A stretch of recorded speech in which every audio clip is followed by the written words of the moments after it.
Mga kaloto, welcome! For today's video ay magluluto po tayo ngayon ng beef bupis mga ka-idol. So ito po ang ating special menu for today. So ito na po ang ating finished product mga ka-idol. Luto na po at ready for serving na to. At tara, papakita ko sa inyo mga ka-idol. Samahan niyo ako kung paano ko niluto para may idea kayo kung gusto nyo gayahin ang ating menu for today. So samahan niyo ako mga ka-idol. So ito po ang yung lingkod mga ka-idol. So ito po may titikman ng mga idol. So ay padali lang to. So umpisa na po tayo mga idol. Ito na po ang ating mga ingredients na ating ginagamit. So dyan naka-plus po sa screen ang ating mga list of ingredients. So magamit tayo dyan ng liver, heart at saka yung sibuyas. So start na po tayo. Naglagay tayo ng 1/4 cup of cooking oil. So initin natin yung mga ka-idol at naglagay tayo ng minced garlic. 1 head yan mga ka-idol. So isutin natin siya until mag-brown siya para labas po ang kanyang aroma. At naglagay din po tayo ng ginger, onions, green chili mga ka-idol. Nagamit tayo ng saffron for food coloring kasi wala tayong sweetie.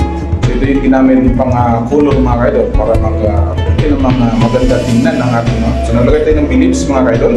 At ito na po yung ating beef heart, beef liver.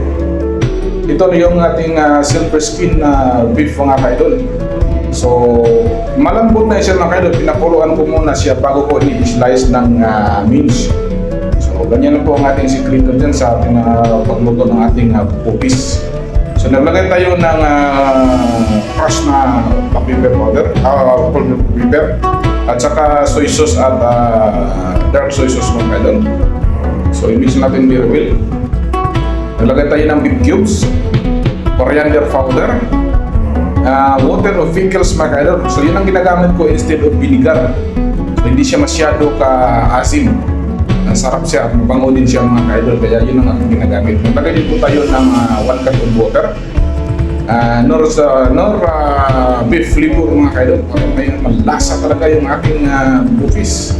So dupli na mga ka-idol, nalagay pa tayo ng beef cubes, nalagay pa tayo ng beef liver na nor mga ka-idol para mas masarap at talagang patok sa lasa mga ka-idol ng ating bupis.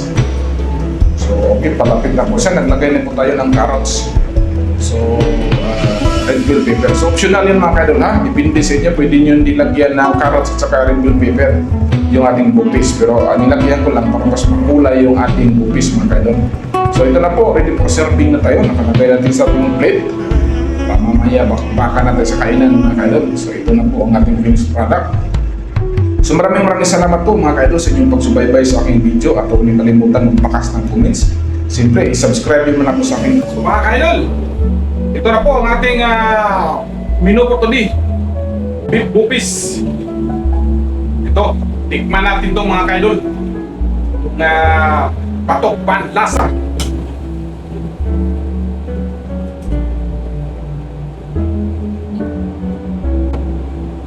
Talagang lasang bupis mga ka-idol. So, darang sarap. Bakbakan sa kainan. Tikman ulit. Ang tama yung anghang.